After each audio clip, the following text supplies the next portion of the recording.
working with the local church to take the hope of Christ to every student in the United States. This is First Priority. Now here are your hosts, Steve Chirico and Brad Skelling. Well, Brad, welcome back to the podcast. It's good to be here. Glad you made it. I am glad I made it as well. I was a little worried. I thank you. What were you worried about today? I just didn't know if you were going to come. I didn't know if you'd had enough and you were like, man, Chirico, I'm just done. Never enough. Oh, wow. Never enough. Write that down, Never, party people. never, Write it down. Never Tim enough. Bargo just crashed his car, by the way. Right? Enough. He's laughing. Laughing at us is what he was doing. Love it. Mm-hmm. What are we talking about today, Chirico? It's our response to Align. Yep. The conference that happened at the end of October. Yeah. We brought everybody together from across the country and we did relationship. We did training. We did a lot of prayer. Okay. All those things. And so this is Breakout numero uno. Breakout number one. Yes. Yeah, that's number one. Sorry. You're welcome. I do know what Uno is. It's not just a card game. Sure you do. Uh-huh. We're going to talk about one of the three. It's not that this Yes. is numero uno like it was the first. Correct. Because everybody distributed to different places. Yep. But this is the first we're going to talk about. Yep. So we broke up into, the 3 sessions, we were all together. We all listened in. It was the heart. It was the passion. It was inspirational. Yep.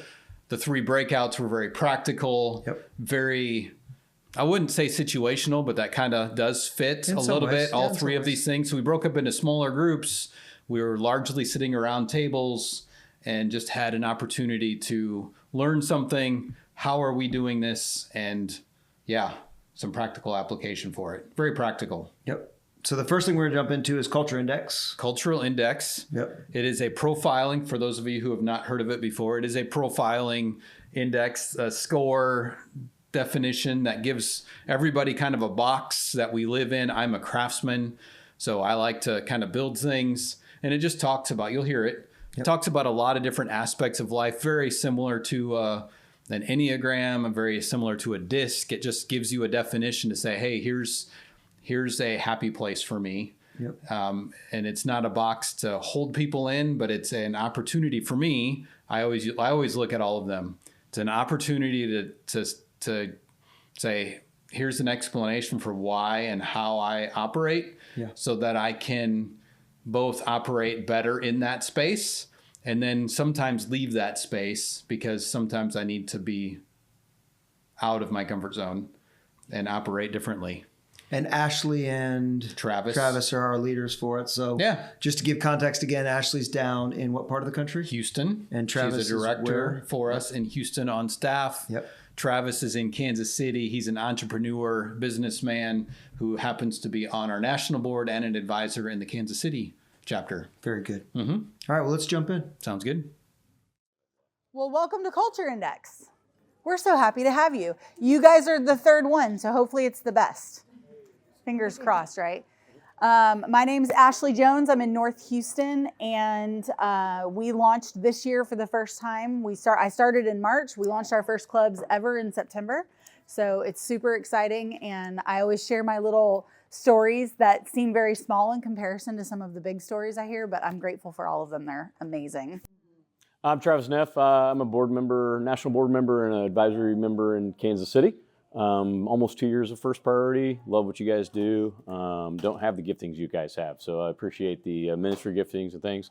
I've used Culture Index for probably more than 15 years with business, building teams, building and scaling, and figuring out how to give each other grace, which I think is what I love about this. Is like, it's oftentimes you'll be frustrated with coworkers or not understand their unique giftings. And I think today some of our goal is to just understand the unique giftings that everybody has. And then so if you move slow and I move fast, and then we can appreciate the benefit and the value we all bring. Just like the scripture says, the left hand, the right hand, the foot, the whole body is necessary to do it. And in Ephesians, it talks about how God gave us giftings of the apostles, the prophets, evangelists, shepherds, teachers, and all those different giftings. And I think what's cool is this is kind of a scientific approach and a data-driven approach to just reveal those giftings within your teams. We can use this for lots of different ways. We can use it for screening for employment to try to find and filter out certain giftings that we're looking for.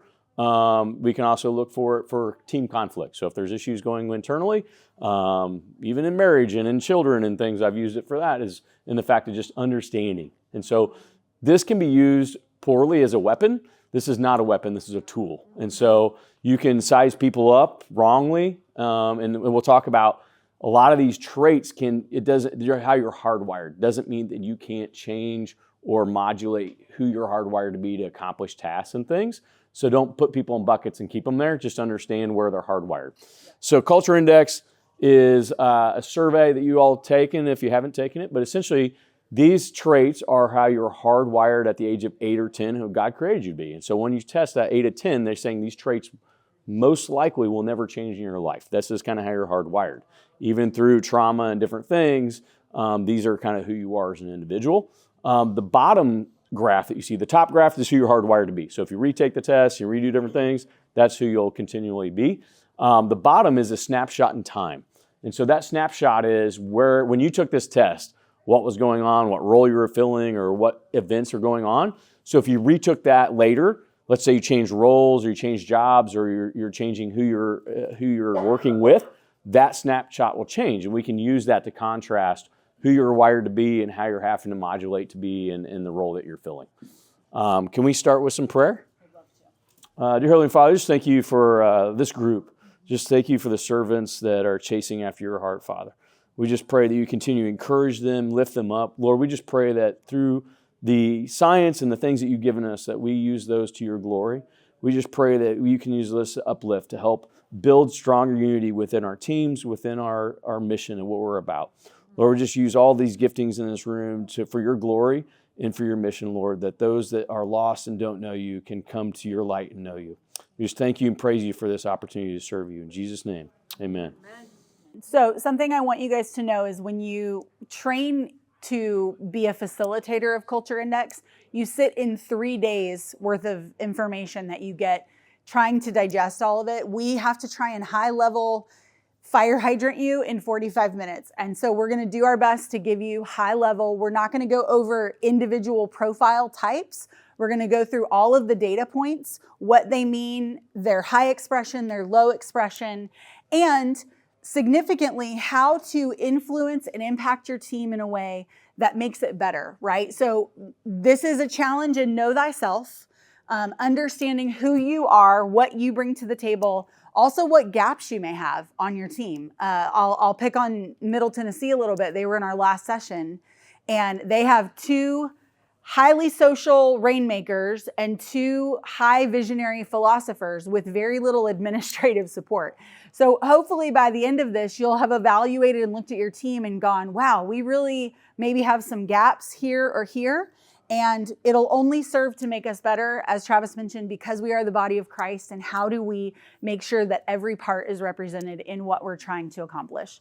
So what this won't measure, moral compass, your character, effort. So this is not measuring any moral values or anything like that. So it also doesn't measure maturity or something that people have learned. You know, I'll use an example. I do not have a high detail orientation, but I can function in high details because I've had to, because I'm a grown-up that works a job, right? So you can't measure, you're not going to see that on your profile or anyone on your team. And you're also going to be able to see where people stay motivated, which is really helpful, right? Because we want people to be in the right seat on the bus. And so hopefully this will help enlighten some of that for you guys. And Travis and I are always available after this. So we make this available. Absolutely. If any of you and your teams ever want to sit down and do like a Google Meet and go through your profiles, we'd be happy to do that for you. So let's go through reading your graph. Lots of people on this top graph will go to a number. The number is irrelevant. The red line or the arrow in your graph is a normative bell curve. So the distance from that line is the significance, not the number you're next to, because that bell curve will move. So if that makes sense. So if you're 1 or 2 numbers away from that line, that trait is somewhat. If you're 2 to 4, you're moderate. And if you're 4 to 6, you're extreme. And now what that means is the further away from that line, the more extreme you are in that trait, and the harder it would be to modify, go back the other way. Also, if I meet you in a room, and you meet other people, that extreme trait is hard to hide. So if you're social and you're Jenna and you want to be, you're actually not as social as I thought. But you'll see people's traits and they're harder to hide. They're more of a personality. And the closer you are to that line, the more of a chameleon you can be. You can modify who you are and how you act in situations. So if you have an extreme trait, also know that extreme trait, whatever trait is furthest away from that red line, can affect kind of everything else. So if you're like a really, really social, that'll bleed over into some of the other traits too, because it'll influence your need and want for social interaction. Yeah. Questions on that? So ignore the number on this top graph, just the lines. Now when we get to the L and the I, we'll talk about that. That number truly is the number. So you want to start with A? Absolutely. So also I just want to add that the red arrow doesn't mean anything. It is just an average of all of your particular data points. So wherever those landed on the scale when you took the assessment, the average is where your red arrow is. And as Travis mentioned, the further you move out from the arrow, the more intense the trait is in someone. And that line is normative. So general population is that red line essentially, is like where do you fall in the general population of social, not social, detail, not detail, that type of thing. Absolutely. Okay, so remember I mentioned there's a high expression and low expression of every single trait we're going to cover, A, B, C, D. Oh, there we go. Ayo. We're going to pick on people as we're sitting here. I don't know. I think it's Josh Lane, right? Jay Lane, is it Josh? Yeah. Okay, cool. We're going to pick on Josh because he's a daredevil, and so am I, and so is Jenna. So we'll pick on all of us. Your A trait is the trait that when there is a high expression, it's to the right of the arrow. And when your A trait is high, you are someone who is independent, who is autonomous, and they are someone that will usually be the ones who move the ball forward without anyone prodding them from behind, okay? We are driven, we like to call the A trait the gas pedal. So Josh has a lot of gas. He is a lot of gas pedal. My A trait is at like a 9.5. I'm not sure where Jenna sits, but, and Travis has a very high A as well. We're people that are very hard, can be very challenging to manage because we want to get it done. We're going to drive ourselves and we think we know how to do it the best way.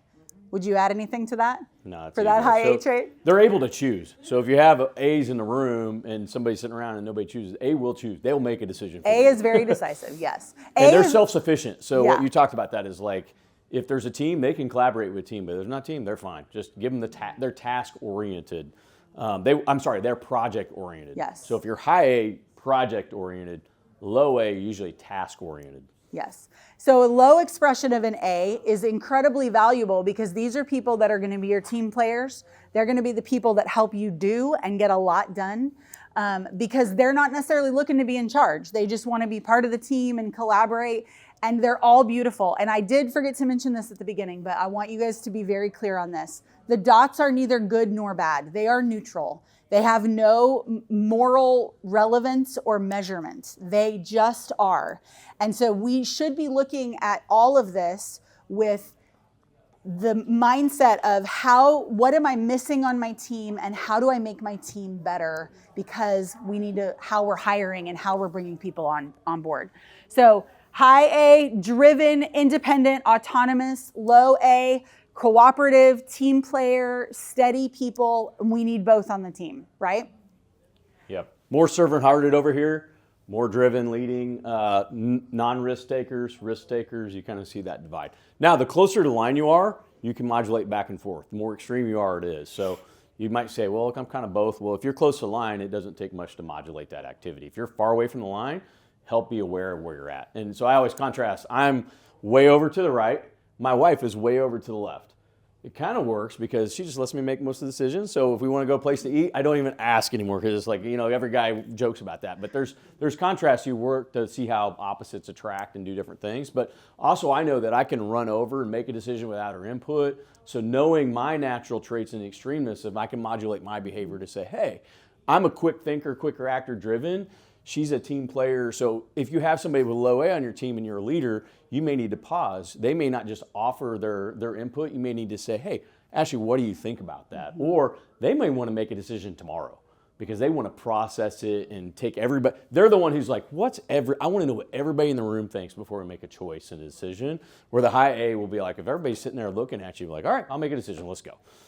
Because that risk averseness of like, well, I'll die if I make the bad decision, and I'm just the one who made the bad decision. And that's not to say that someone with a low A expression can't lead. So please don't hear that. Yes, no. They absolutely can. It's just, what is the natural tendency? My natural tendency my whole life has been, if a leader doesn't step into a space, I will end up being the leader. I've walked into scenarios where people thought I was in charge and I didn't even know what was going on in the room, but I just apparently looked like I knew what I was doing. So it's not that people with a low A expression can't lead. They absolutely can lead.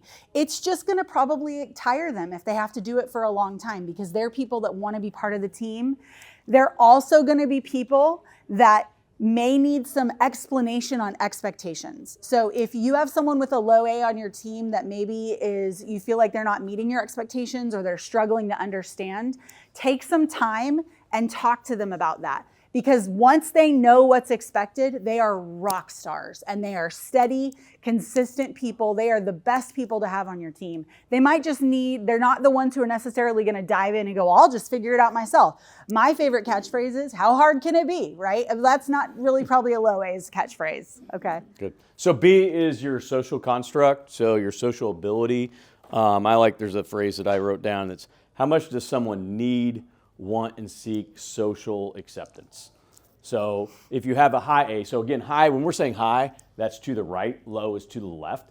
It's not good or bad. Of the arrow. Of the arrow, yep. So a high A would be someone who needs and wants and seeks social acceptance. They are they process verbally. So if they're in a meeting, they're processing out loud. They're the life of the party usually. So if you meet somebody, everybody likes a high social person because they're interactive, they're bubbly, they want to get to know you, they thrive on social interaction.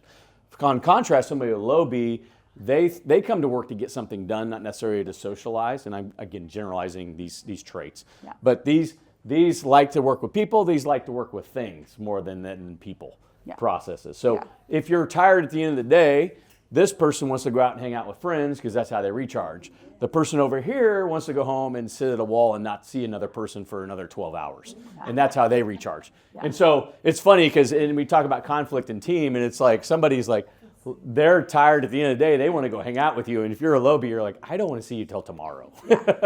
Yeah. So think about high Bs as people that are incredibly relational. Yes. And they are going to do their best work, and you are going to get the best out of them by pouring into that sentiment. They're highly relational. They need people. It's not just a matter of they're coming in to goof around.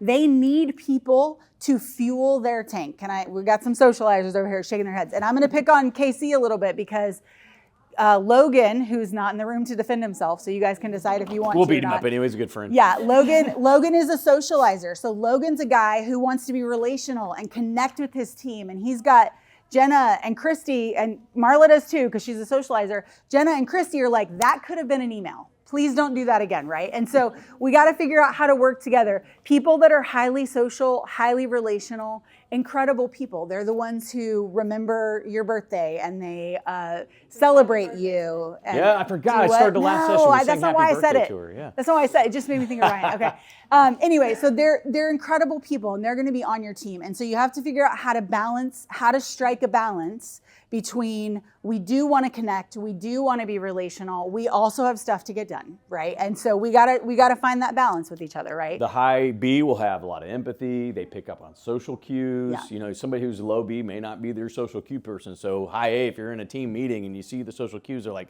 that person's checking out.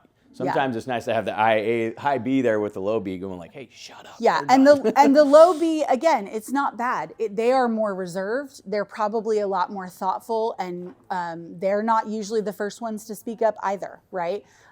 They are going to be probably a little bit more selective in who they expend their energy with because being around people tires them, right? Yep. So I want to challenge you guys to think outside of the box of just introvert, extrovert. It's much more complex than that.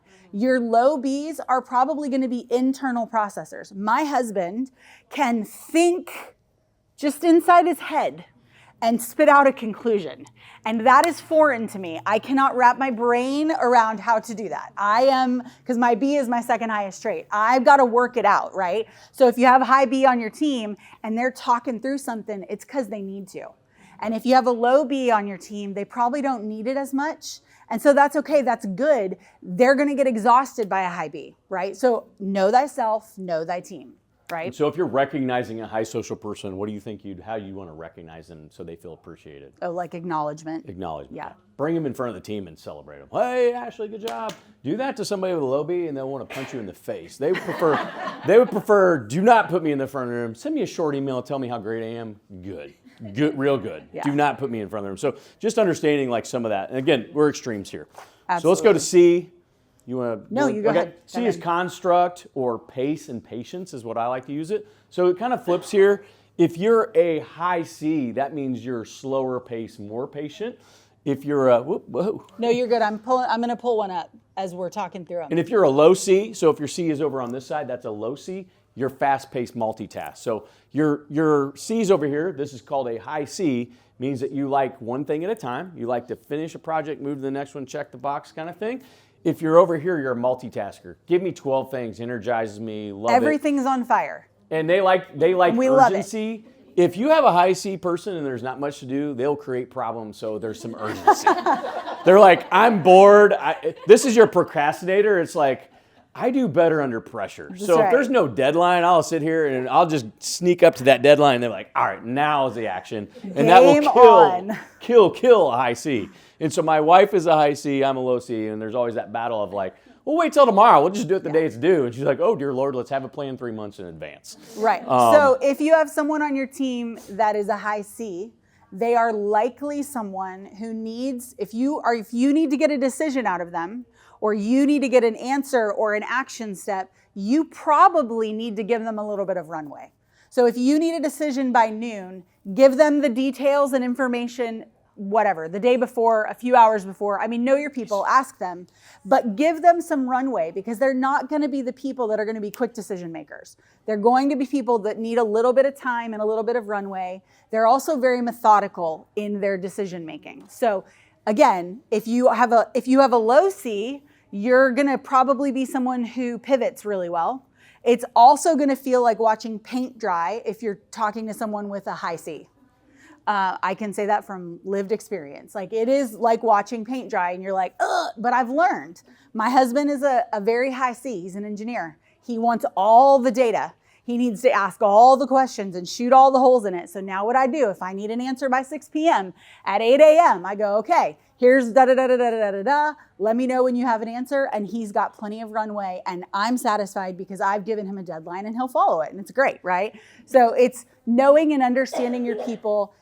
You are going to see probably more patient people versus less patient people also with this trait. Yep. Who's a better listener?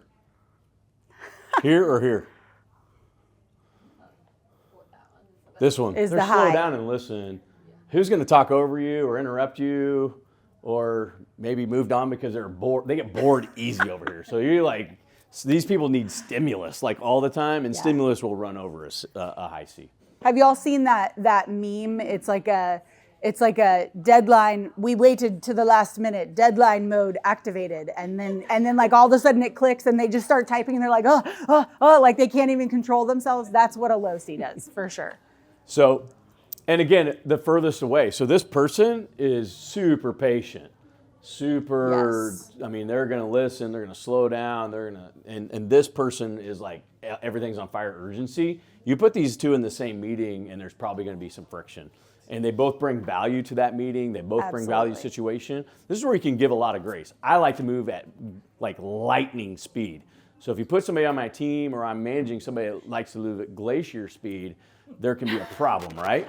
And I'll give an example. This person can lock in on one thing. Yep. To lock in on one thing is like painful for me. It's impossible. And so I had an employee I would go talk to, and I was in healthcare, so he'd be treating patients, and I would like run out on the floor, like need to talk to him about something. The cool thing is he was right here. The unfortunate thing was his patients were over there, and he forgot about them because he was right here. And so they can lock in and just do this. I didn't quite get that because I'm like, I can do this and this and this at the same time, and I love it. And he was like, dude, I just forgot I had other things going on. So just when I'm managing those people, I'm like, hey, let's have 10 minutes to meet with Jenna because I know she's going to give me that 10 minutes one-on-one here, but I can't interrupt her workflow and do that. And same thing with you socializers, the people that are high social. If you're at work and you're interrupting somebody that's over here, you get a charge off of talking, and they're like, man, I don't do well because you're interrupting my flow in my day. So sometimes it's, again, generalities, but it's like sometimes you can help understand how you can help other people be more successful in their natural traits too. Absolutely. So D, you want to go D? Yep. D's conformity, detail. Accuracy. Accuracy, rule followers. Precise. So if you're high D, you're up to the right of the line. High detail, high conformity, rule follower. Mm-hmm. You check your work 5 times and it's accurate. If you want to make someone with this high D, especially Christina, you want to make Christina mad, point out an error Christina made. It'll devastate her, gut her.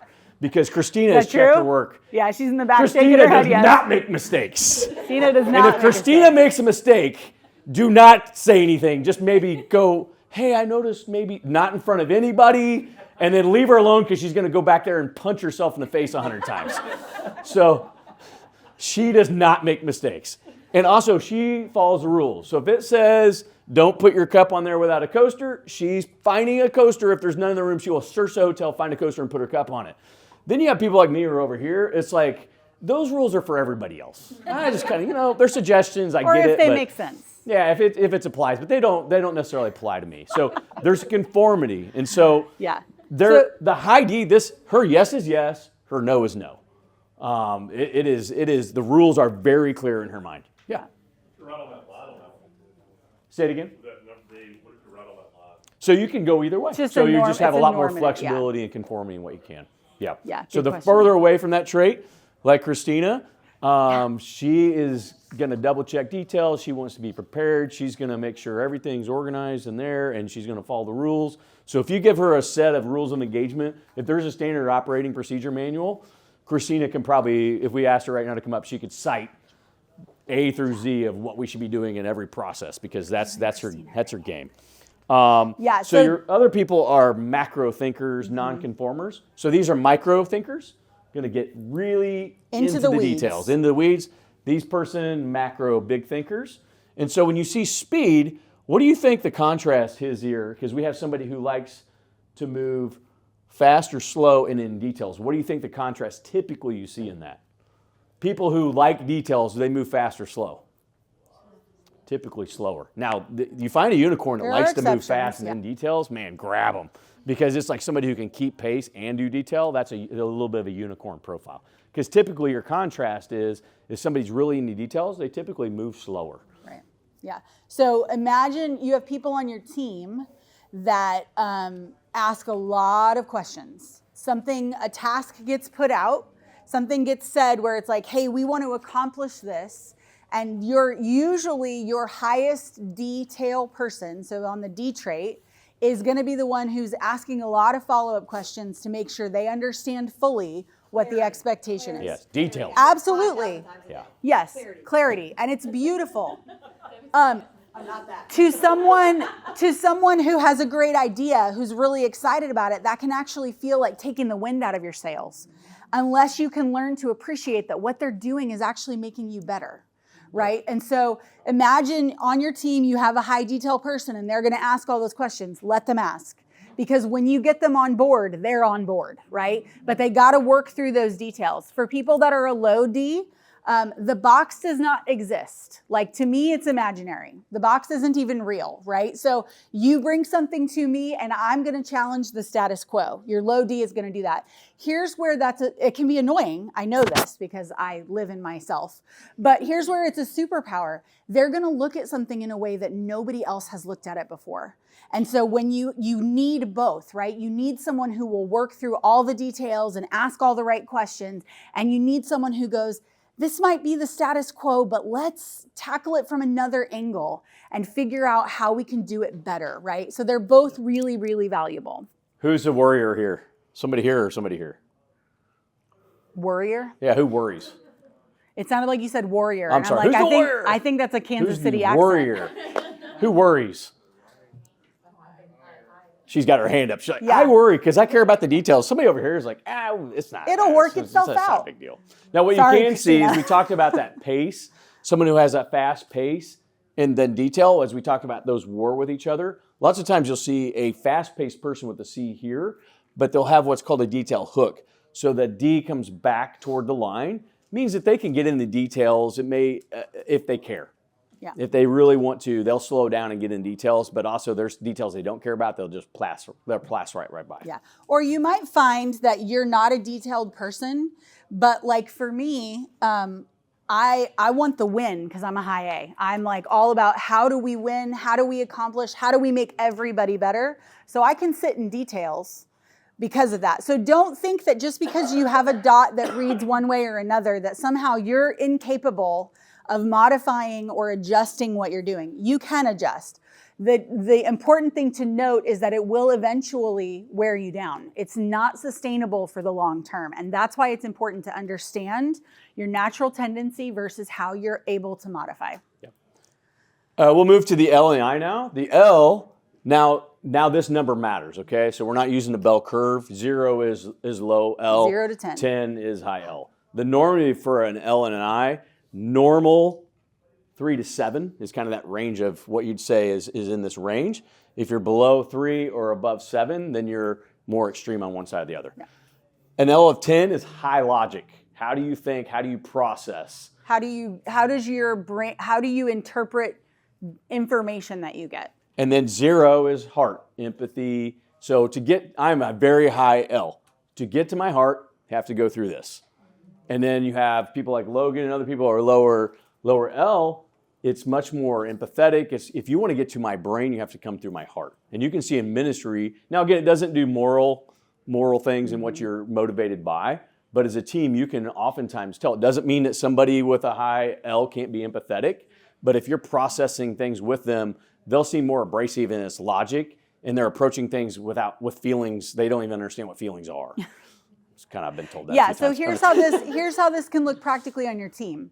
If you are someone who is a high L that is like, I'm going to just deliver the information, it's logical, it's factual, here you go, and you're having to have a hard conversation with someone that has a low L, you need to adjust how you have that conversation, okay? Your low L people are not wrong. I want us to be very mindful of the fact that the heart and mind of God are represented in all of us, right? The Imago Dei. And the people that are low L are not bad or wrong because they're emotional. They are people that represent the heart of God, and it's beautiful. But high L's can be jerks, and they can come into a conversation and go, you're wrong, this is how you're wrong, and you need to fix it.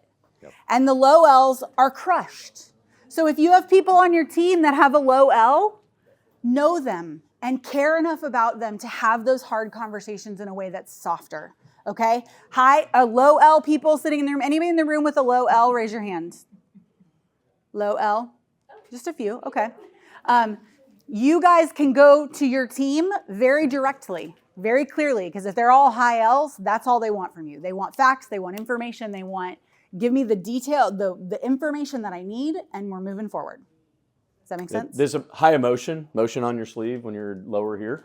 And then sometimes people don't read your emotions. So if you're high L, people may not understand what's going here because you're just very stoic and maybe a good poker player. So if you're high L, sometimes it's good to tell people how you feel. Yeah. When you start a meeting, and if you're trying to communicate with somebody who's a low L, it's like when you start and you get into feelings, and for an L, you're like, ooh, feelings. But it's like it opens the door to communication because they can't read your face. You're not really you're going through logic, and so they don't know how you feel about it. So it's kind of that old adage of like, people don't know how much you know until they know you care. If you're high L, you need to make sure people know you care before you get to the logic. Yeah. And sometimes that helps. And if you find yourself in the middle, in the 4, 5, 6 range, you probably are someone who goes, what do I think? How do I feel? What do I think? How do I feel? What do I think? How do I feel? What do I think? Right? And back and so on and so forth. So again, just knowing that about yourself, hopefully this is insightful. So I is ingenuity or creativity, if you will,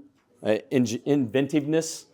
So if you're 0 to 6, that's kind of the normative range. And if you're above 6, so you're 7 to 10, that's extreme creativity. Yeah. Now, it doesn't mean you can't be creative, but this person out here can create and see, envision things that create the new iPhone when the iPhone doesn't exist type thing.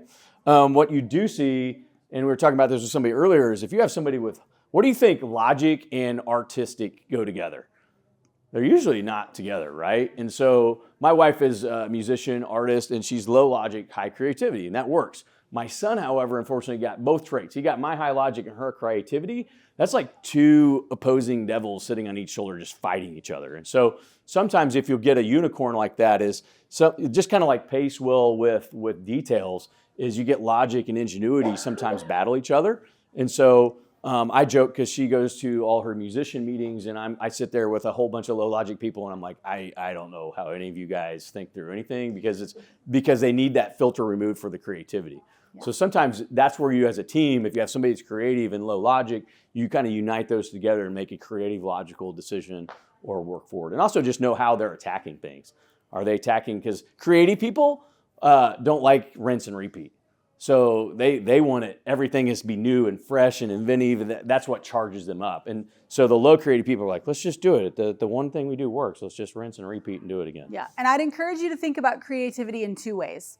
There are those people that create brand new, right? Those people that are inventive, that go, hey, this has never been done before. Obviously, that's creative. We would all acknowledge that that is creative. But a way that I think we don't talk about often enough is resourcefulness in being creative, in taking something that exists and making it better. And so look for those people on your team. Maybe their eye isn't high. This is one of those scenarios where you go, the dots are kind of irrelevant here because how are we going to make this better together? How are we going to be creative together? And the last data point is the EU, the energy units. On your form too, was it L or I that said E? Oh, L. So yeah, on sorry, your the sheet typo. that we handed out, there was a typo. Yeah, there's a typo, sorry. The non-detail people in the room didn't even notice. We're like, huh, yeah, weird. Whatever. Hashtag that's my fault. Okay, so the last data point is energy units. So think about energy units as people's ability and capacity to behavior modify. Most people land somewhere in these middle numbers, and it gives you an EU in like the 30s and 40s. So you guys can see that. That is your capacity to behavior modify. So if you are someone who has like a 70 or an 80 in your EU, it means that you can adapt and modify what you're doing for a longer period of time. If your number is lower, so again, it's not right or wrong. If your number is lower, if you're in like the 10s or the 20s, it means that your ability to modify outside of your hardwiring is much more limited, okay? So here's why that matters. When you have someone in a role on your team, and if they are, let's say they have a high capacity to behavior modify, it is going to be a lot harder to figure out when they're approaching burnout, because they are really, really good at figuring out how to modify what they're doing and adapt themselves and their traits to get to the point. And all of a sudden, they're going to be someone who is just absolutely burnt out, and it's going to be really hard to predict. Yep. Okay.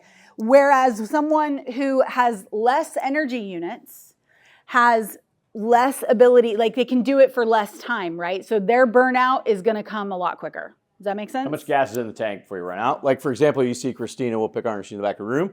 Christina is having to be a little more independent and a little more autonomous. But it's not a big reach for her. If she was having to be like way over here and just make all and do it all. And she's actually having to slow her detail down and bring it back a little bit, probably and she's working a little more methodical. She's social. So you can see her EU is 37, 39. So she's functioning really close to her natural profile, who she hardwired, probably low rate of burnout, likes what she does because she's able to be who she is at work. Yeah.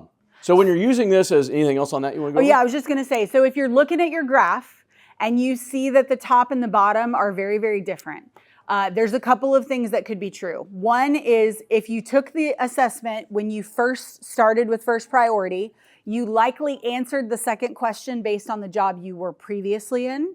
So it's not, nobody panic, all right? If your graphs are way different, it's okay. It actually probably means you were in the wrong job before. I'm going to pick on Nathaniel because I do that all the time. It's like Nathan, Nathaniel, sorry. Nate, Because when we did Nate's profile at training, what was the question I asked you?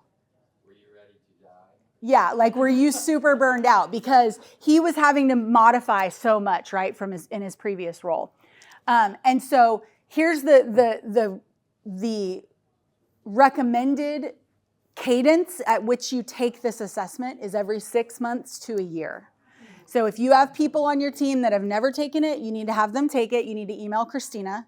If you've never taken it, or if it's been longer than a year, you need to retake it, and you need to retake it based on your current role, because it will be a really good predictor of whether or not you are in the right seat on the bus, right? I know we keep beating that dead horse of that phrase, but it's a great illustrator. So how can you use this tool? One, if you're trying to filter what you're looking for specifically, as you become more specific with your team. If you're looking for a marketing person, a social person who needs to get out in the community, a salesperson, do not call Christina. Right. Or I'm being a little facetious. Obviously, she's close to the line. But if you see somebody over here, they're naturally want to be out there and they're more of a social sales profile. They dig that. If somebody's over here, they'd rather work with numbers and processes. So doesn't mean they can't do it. Doesn't mean they won't be a good part of your team. You can be a generalist, but just understand that there's certain things that you can do. If you're really social and that person shows up to interview, guess what? You like them. Everybody likes them. They're social. They're everybody's best friend. They show up to the party. So knowing if you have somebody, and guess what? We hire reflections of ourselves oftentimes. We think if the first priority needs another one of me. And oftentimes to build a good team, they don't need another right hand. They need a left hander. They need a foot. And so I use this to make sure that it's like social people will hire social people. When a social person shows up to the interview, you like them. They're great interview great. So if I know they're high social, when I go to an interview, I'm going to be like, all right, I need to pound into the other things of what they do beyond. I know that people are going to like them when they interact with people well. Yeah. So C-Job, what you can do is with your team say, okay, this is what we need to hire. Everybody goes in and fills out what we think this person needs to be, and it'll form a thing. An ideal profile. An ideal profile. And then what'll happen is like, okay, obviously there's no ideal profile. What's the variance it will allow? 40% variance. So then it'll filter out anybody who isn't within 40% of that perfect profile and kind of put them below the line and above the line. Doesn't mean you can't look at them, but it's like, hey, if I know I need a high detail person for what's coming on, I can filter and say, hey, push the top of the people that are high detail to the top of what I'm looking at when I'm hiring. Now, conflict with teams. You can use this to say, we've kind of gone through this, but if you have a fast paced and a slow paced person, bring them together, give them grace. It's really cool to be like, oh, now I know Ashley's fast paced and I'm slow paced, so we know that's going to be an internal conflict, but I appreciate the value that the fast pace brings, and she can give me grace, and I appreciate I like to work slower, or high detail, low detail, or when you're communicating with people. If they're low social, they'd rather not have an hour conversation. They'd rather have an email. If I'm high detail, maybe an email that has a whole list of things. If I'm going in to communicate with somebody, how I communicate, I look at their profile before I communicate with them oftentimes, how I'm rewarding them, how I'm looking and doing that. So love the tool. Love to, Ashley or I, either one would get with you guys if you want to do small team building or talk through anything as you use this. It's a great tool. Again, it's just a tool. It's not a weapon. Yeah, and I love that. It's a tool, not a weapon. Like, you can pigeonhole people. You can go, oh, well, you are this trait, so I don't think you can. And I'll use the example of my husband. He's a craftsman. On his dots, he's a low A, which is team player, cooperator, which he is, absolutely that. He's also the best leader I've ever known. And he does not have that. He's not a driving, demanding leader. He's a shepherding leader, right? So recognizing the people on your team and yourself and go, the dots look this way. Know your people, right? I mean, at the end of the day, the data says what the data says, but you know the people that you're working with. You know their heart, their values, their character, their work ethic, none of which can be measured in a data point, right? And so it's really important that we do not put people into categories that go, well, you could never do this job because you're not X, Y, and Z.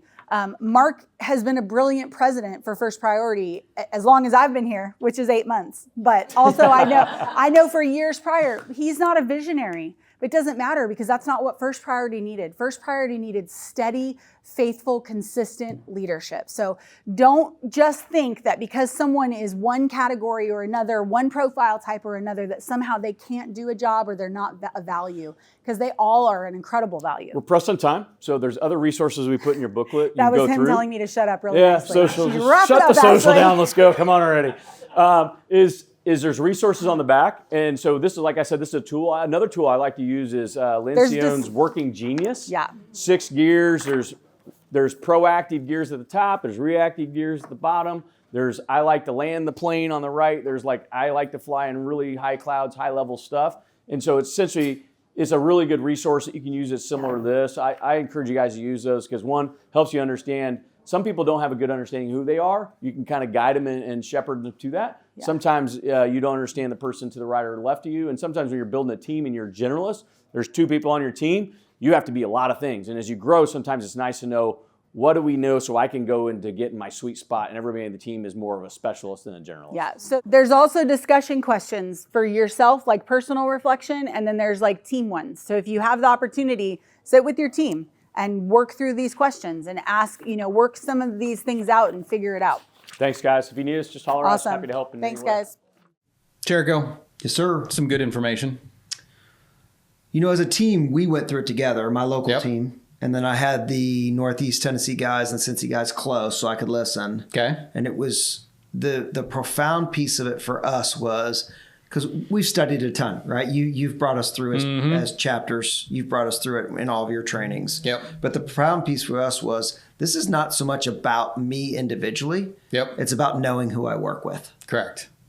Which was, again, it wasn't that we didn't know that. Yep. But it was super helpful. Yep. Because we saw our gaps really fast. And we actually walked out knowing what our next hire was.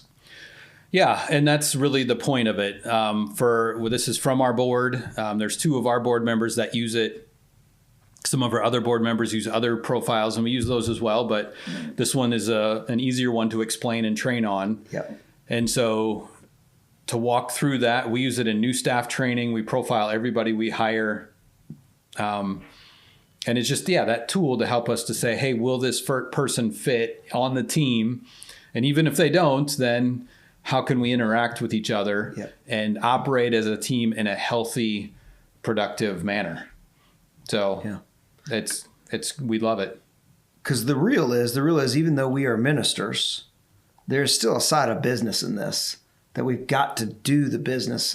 We've got to do the work. It is. And being able to work well with your co-laborers is huge. It is. If I know how you receive information, if I know what you're going to do with it, then I can get so far ahead compared to just kind of sitting around a table and going, okay, what's next? No, this gives us really good directives and planning. I would agree. And I would say there's a spirit, not just a business side, but it's a spiritual side too, is how can we encourage each other? To good deeds. It's a way for us to understand, hey, this is Steve.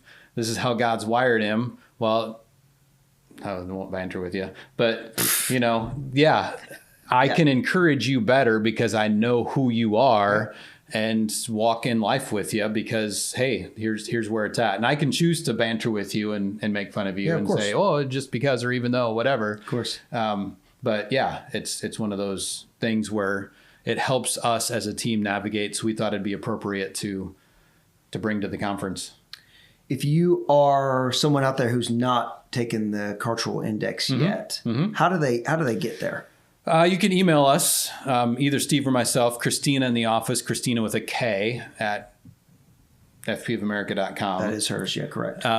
You can email her and just request that. It doesn't cost us anything to do that. We can go from there. But just email her, let her know when you've taken the test, and we can have a conversation about it. We'd love to have a conversation about it. 100%. So, because if you're better, then we're better as a whole. Exactly. And we can ask the question too of, why are you a really good coach? What part of being a club coach, what part of being an area coordinator, what part of being a director is really causing you to love your job? What is it causing tension? And how can we navigate those things together? And yeah, like you started from the beginning, why is your team working really well, or why isn't it working well? Yep. Not just you as a person, but as a team where you're working, and we can begin to answer some of those questions and help us all get better. I like it. Nice job. Me too. Thank you. Well, thanks everybody for listening. Again, same spiel as always. We appreciate you. We love you. If this was beneficial to you, if you feel like this would be good for your team, share this episode with your team. Begin this conversation. Let them listen in. Have that conversation. We can walk you through this and would love to have you participate. So thanks for listening to the podcast, and until the next one. Don't miss the next one. It's a good one.